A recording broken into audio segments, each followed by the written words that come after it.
Yo, what's up mga kayo Cubs? Magandang araw po muli sa inyong lahat. At syempre narito na naman po muli ang inyong lingkod, Master Lekim. At welcome back po muli syempre dito sa ating Master Lekim TV. Bago ko po simulan ito ating video ng araw mga bayang karista, make sure po na nakalike na po tayo at subscribe. Huwag niyo po kalimutan hit yung notification bell or bell icon para po maging updated kayo sa mga susunod kong upload na video.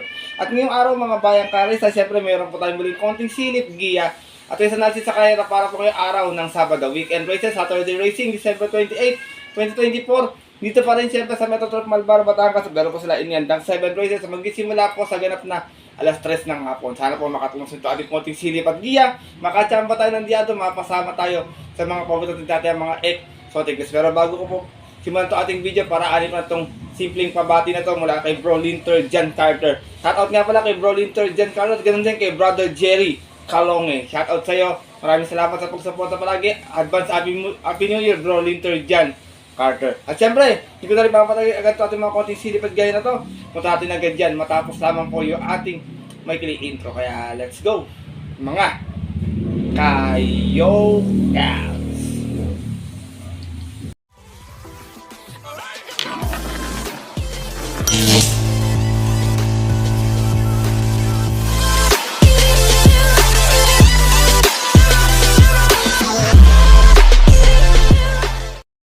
At gaya nga po ng nabanggit ko kayo na sa ating intro, meron tayong 7 races na lalargan ngayong araw ng Sabado. Tigi-tigis ang set pa rin. Take all, pick 6, pick 5, pick 4. Distansya natin 1400 meters mga bayang karalista. Medyo din naman kakapalan nila yun na pinakamarami na po. 8 runners yung maglalaban-laban. Pero tingin ko, hindi naman pwedeng magyamado. Pwede din may mga lumusot na diado para siyempre magkaroon ng mga dividendo yung mga ating mga paborito exotic best. Kaya kami mga sarili pa po kayong info or mababalitaan sa mga kaibigan nyo. Sarili na po sa kursunada. Huwag niyo pong kalimutan sama sa inyong diskarte at mga rota. Kaya ito, simulan ko na rin agad ito ating mga konting silip. At siyempre, wala na patumpik-tumpik pa. Good luck po sa inyo lahat. Have a blessed Saturday racing and start na po tayo. Race number 1, start natin winner take all event sa itong pinaka-commuting list class 5 non-placers. Meron tayong 6 stars na maglalaban-laban. Ito, bisa pa lang ng karera. Medyo tingko. Itong aling na magkalap ko ito. Lahat ito, bebenta. Dikit-dikit lang yung bentahan. Pero dito ako, first choice ko, galing din sa mahabang bakasyon. Pero tingko, maganda yung post position, baka makaalago agad sa unahan. Numero 1, Sweet City, nare-rendahan po ni Boji Henson. Meron tong 132.2 na takbo noon sa 1400. Dumating itong Tarsera, umalis ng 4-3 out of 8 hours sa laban-laban. Galing ito na rating best 5 placers at yun po ng March 16, kung saan tinalo po siya doon ng kabayong si Ang Bigote. From Jordan Guerra, this time ang re-renda, Boji Henson para sa ating numero 1 si Sweet City. Second choice ko na maaari ng mga kalaban sa unan, mga kintulin din, numero 3. Den, nare-rendahan po ni Alison Pabilic. Ito naman may 131.8 sa 1400. Dumating na pang 5. Nagdala ng marcha, 1-1. Out of 8 rounds, naglaban-laban sa rating base 5 placers. At yun po na September 14. Kung saan ang nanalo naman po doon yung kabayong si Angel's Crown. From GL Ciego Jr. Design mga rerenda, Alison Pabilic. Para sa ating numero 3 sa si Den. Race number 1, mga bayang karis, sa gaya na nabanggit ko, lahat to may panalo, kayo nang bahalang sumipat o makibalita na lamang ha.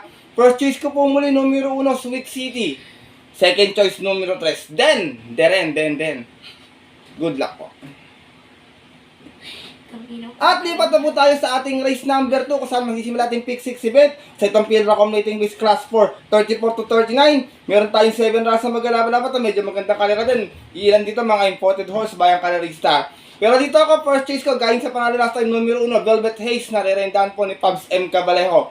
Last run, nanalo, may 126 flat, umalis na 7-5. Out of 8 rounds, laban-laban sa rating base 34-46 sa Japan, December 7. Kung saan tinalo niya po doon, yung nandito rin sa kalerang si Part-Time Lover. Same rider pa rin, Pabs M. Cabalejo, para sa ating numero 1, si Velvet Haze. Second choice ko, magdadala ng marcha kung di kakabulin ni Bid for Painter tsaka ni Dakota Erika 5 meto nila abutan, baka makatapos pa. Numero 3, Part-Time Lover, nare-rendahan po ni John Alvin Guse. Kaya nga po na nabanggit ko kayo sa ating first choice, dumating ito si Gunda last time, umalis ito ng 5-2, nagtala ng 126.4, out of 8 hours sa laban-laban sa rating base 34-46 at yung po ng December 7, kung saan ang nanalo nga po doon yung aking first choice na si Velvet Haze. From Alison Pabilic, design ng rerenda, John Alvin Guse, para sa ating numero 3 na si Part-Time Lover. Sinasama kong third choice ito, Dirimati to, Bayang Kalisa, pag nakapwesto ng maaga to, malaki panalo to, tsaka alam niyo naman, tumatakbo rin to sa mga stake race. Numero 7, Dreaming Always, narerendahan po ni JD King Flores. Meron tong best time na 125.2 sa 1400, nanalo to noon, unang tune-up race niya. Umalis ng 9-8 out of 11 rounds na naglaban-laban, same rating base po siya po na October 27, kung saan tinalo niya po doon yung kabayong si Magandang Dilag. From JB Hernandez, isa yung mga rarenda, JD King Flores, para sa ating numero setting si Dreaming Always. Race number 2, Bayang Kalarista, first choice ko po muli, numero 1, Velvet Haze. Second choice, numero 3, Part-Time Lover. At third choice, yung numero setting si Dreaming Always. Good luck po. At narito na po tayo sa ating race number 3 kung saan magsisimula natin yung Pick 5 event sa itong Field Accommodating Base Class 5, 6, and 10 split. This time, meron tayong 10 runners sa maglalaban-laban mga Bayang Kalarista. Hindi ito first choice ko, numero 10, Advocacy. Narerendahan po ni Jomer Estorque. Ito kabayan ito, kumukuha ng tamang tiyempo ito tingin ko eh. Meron tong 130 plus sa 1400 last time, dumating itong Tarsera, umalis ng 9-8 out of 14 sa laban-laban. Sa rating base 11-15 at yun po ng November 23, kung saan tinalo po sila doon ng kabayong si Lemon Bell. Same rider na rin, Jomer Estorque, para sa ating numero 10 na si Advocacy. Second choice ko, maaaring horse to beat, numero 6, Walk In On Sunshine, narerendahan po ni IL Aguila. Itong si Walk In On Sunshine, meron namang 130 flat noon, nasiguro ito last race. Umalis ng 4-2 out of 13 rounds na naglaban-laban, same rating base po dyan po ng December 7, kung saan ang nanalo po doon yung yamadong si Sampaloc Pride. Same rider na rin, IL Aguila, para sa ating numero 6 na si Walk In On Sunshine. Sinasama kong third choice, Magandang Dihado, baka nag-aabang lang ng tamang tempo, this time baka bago matapos ito, baka dihadong bigla. Numero 7, Kalanggaman Island, narerendahan po ni CS Para Jr. Ito naman si Kalanggaman Island, may 130.8. Dumating itong pang-apat noon, umalis ng 7-6. Out of 7 rounds naglaban-laban, galing ito ng 11-15 na dyan po ng November 30. Kung saan ang nanalo po doon yung kabayong si Bohemian. Same rider pa rin, regular jockey, CS Para Jr. Para sa ating numero 7, si Kalanggaman Island. Race number 3, Bayang Kalarista. Kung may mabalitaan pa or masisipat pa, dagdag na lamang tayo. 10 yung kalahok dito sa karera na ito. First choice ko po muli, numero 10, Advocacy. Second choice, numero 6, Walk In On Sunshine. At third choice, yung numero 7, si Kalanggaman Island. Good luck po. At narito na po tayo sa ating race number 4, kung saan magsisimula ng ating Pick 4 event. The West Group, Field Accommodating Base Class 5 split placers. Meron tayong 9 runners sa maglalaban-laban. Ito, tingin ko sana makakuha na ng panalo to bago matapos yung taon. First choice ko, Grey Galloper, numero 2, Jenks Sad Enough. Narerendahan muli ni Ryan Bassett. Last time si Gunda may 130.6, umalis ng 3-2. Out of 9 runners sa laban-laban, same rating base po yun po ng December 21. Last race kung saan ang nanalo po doon yung kabayong si Celebrity.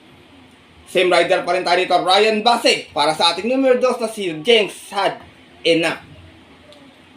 Second choice ko, magdadala ng mata pag nakakondisyon to, walang paunahin dito. Numero 5, another Grey Galloper, Ivan, narerendahan po ni Noel C. Lunar. Ito namang si Ivan, may 131.8 sa 1400 noon, dumating itong Tarsera. Umalis ng 1-1, out of 4 hours sa laban-laban sa isang group based on time 15 noong April 23, kung saan ang nanalo po doon yung kabayong si Jersey Crown. From Cesar Ardonia, this time ang narerendahan, Noel C. Lunar. Para sa ating numero 5, si Ivan. Sinasama kong third choice, numero 8, Magnolia Ashley. Narerendahan po ni Boji Henson. Ito naman si Magnolia Ashley, may 130.4 sa 1400, dumating na pang 5. Umas ng 9-6, out of 10 rounds sa laban-laban, rating base 6 and 10 at yun po na October 27, kung saan ang nanalo po doon yung kabayong si Caloocan Sap. Same rider na rin, Boji Henson. Para sa ating numero 8, si Magnolia Ashley. Race number 4, Bayang Kalarista. First choice ko po muli, numero 2, Jenks Sad Enough. Second choice, numero 5, Ivan. At third choice, yung numero 8, si Magnolia Ashley. Good luck po. At lipat na po tayo sa ating race number 5, kung saan sa naman itong Field Accommodating Base Class 5, 6, and 10 split. Meron tayong muli 9 runners sa maglalaban-laban. Ito, first choice ko, long shot of the day, numero 2, Double Strike. Narerendahan po ni Joe El Ciego. GL Ciego Jr. pala, sorry. Meron tong 131.4 sa 1400, nanalo to noon, umalis ng 19. Out of 11 rounds sa laban-laban sa isang special race ng November 23, kung saan tinalo niya po doon yung kabayong si Baywatch. From Joe El Ciego, sa mga narenda, GL Ciego Jr. para sa ating long shot na kabayong si Double Strike. Second choice ko, numero 6, Vitreous. Narerendahan po ngayon ni JG Serrano. Ito naman, may 129.8 sa 1400 kung saan nasigunda to noon. Umalis ng 5-4 out of 6 stars naglaban-laban sa rating may 6 and 10 natin po na October 26 kung saan ang nanalo po doon yung Yamadong si Caraga Wonder. From Jerry Siego Jr. this time ang rerenda po, JG Serrano. Para sa ating numero 6 sa si Vitreous. Sinasama kong third choice, numero 3, French Leather. Narerendahan po ni Pamboy Ponce. Ito naman may 130.6 last time, nanalo to noon. Umalis ng 2-2, out of 5 Russell laban-laban. Same rating base po dyan po noong November 17. Kung saan, tinalo niya po doon yung kabayo si I Love Mati. Same rider pa rin, Pamboy Ponce. Para sa ating numero 3 na si French Leather. Race number 5, Bayang Kari. Sa to, tingin ko medyo magulong kayo na to. Maraming may panalo pa rito. Sipot kayo, makibalita na lamang kayo. First choice ko po muli, numero 2, long shot of the day, double strike. Second choice, numero 6, Vitreous. At third choice, yung numero 3 sa si French Leather. Good luck po. Narito na po tayo sa ating penultimate race ngayong araw po ng Sabado, ating race number 6. Isa naman itong Pilra Commuting Base Class 4, 1621. Meron tayong 11 rounds na maglalaban namin dito, mga Bayang Kalisa. Sorry, medyo mali ako nabanggit. Akala ko pinakamarami 8 rounds. Meron pala tayong 11 kalawak na maglalaban. Pagpaumanhin po. Dito po, first choice ko, sumalida lang na maayos, makapwesto na makagating ko, makakatikim ng panalo. Numero 3, Golden Opportunity. Narerendahan po ni JG Serrano. Last time, medyo malayo lang yung pinanggalingan. Meron to 128.6 na segunda ito. Umalis ng 7-7 out of 10 Russell laban-laban sa isang trophy race ng December 22. Kung saan ang nanalo po doon yung kabayong si Manny 4B Pani. Same rider na rin, JG Serrano. Para sa ating numero 3 sa si Golden Opportunity. Second choice ko na, galing sa panalo, isa rin Golden Charger naman, narerendahan po ni Noel C. Lunar. Galing ito sa panalo sa 1200 last time, may 114 flat. Umalis ng 3-3 out of 6 stars laban-laban. Sa rating may 1621 at yun po noong December 18 kung saan tinalo niya po doon yung kabayong si Alindog. From Jomer Estor, kaya this time ang narerendahan, Noel C. Lunar. Para sa ating numero 7, si Golden Charger. Baka bumalik na yung buti nito, natin mataas yung grupo nito eh. Sinasama ko pong third choice, baka nakapag lang ng kalabang last time, numero 11, Feel the Burn, narerendahan po ni Marlon Cañete. Naman may 128.6 sa 1400 noon, dumating itong Tarsera, umalis ng 11-11, out of 12 Russell laban-laban, same rating base po po ng June 2, kung saan ang nanalo po doon yung kabayong si Distant Thunder. From Christian Advincula, this time ang rerenda, MP Cañete, para sa ating numero 11, si Feel the Burn. Race number 6, penultimate race ngayong araw po ng Sabado, Bayang Karisa. Kung may masipat pa, maaari magdagdag na lamang tayo. Kung may wala naman po, pili na lamang. First choice ko po muli, numero 3, Golden Opportunity. Second choice, another Golden Charger. At third choice, yung numero 11, si Feel the Burn. Good luck po. At narito na tayo sa ating huling karera ngayong araw po ng Sabado, ating race number 7. Isa itong Pilra Commuting Base Class 5, 11 to 15 split. Para ating makapitong exotic bets. Meron tayo ditong 13 runners na maglalaban-laban. Dito first choice ko, baka magdala ng Marcia, numero 3, Distant Thunder. Narerendahan po ni JT Sarate. Meron itong best time na 128.4. Nanalo ito noon sa 1400. Umalis ng 6-5.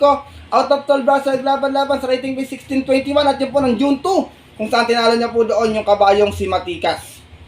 Same rider na rin, JT Sarate. Para sa ating numero 3 at si Distant Thunder. Second choice ko, sigurado Yamado, couple entry 9 and 9A, Ayuda with Eminem Gonzalez and 9A Red Soul with Jomer Estorque. Ayuda may 128.6 na segunda sa 1400 noon, umalis ng 9-9. Out of 9 Russell laban-laban sa isang special race noong October 13, kung saan tinalo po siya doon ng kabayong si Amor My Love. Same rider pa rin, regular jockey, Eminem Gonzalez. Para sa ating numero 9, si Ayuda.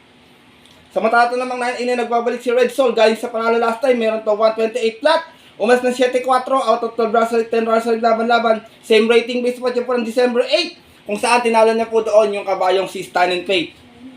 Same rider na rin, Jomer Estorque. Para sa ating 9A na si Red Soul. Last and final race ngayong araw po ng Sabado. Kung may mapupusuhan pa, mababalitaan pa, maaari magdagdag sa mga paratingan. Kung wala naman po, mamili na lang ang Bayang Karisa pag medyo kakapos tayo sa kapital. First choice ko po muli, numero 3, Distant Thunder. Second choice, 9 and 9A, Ayuda with Red Soul.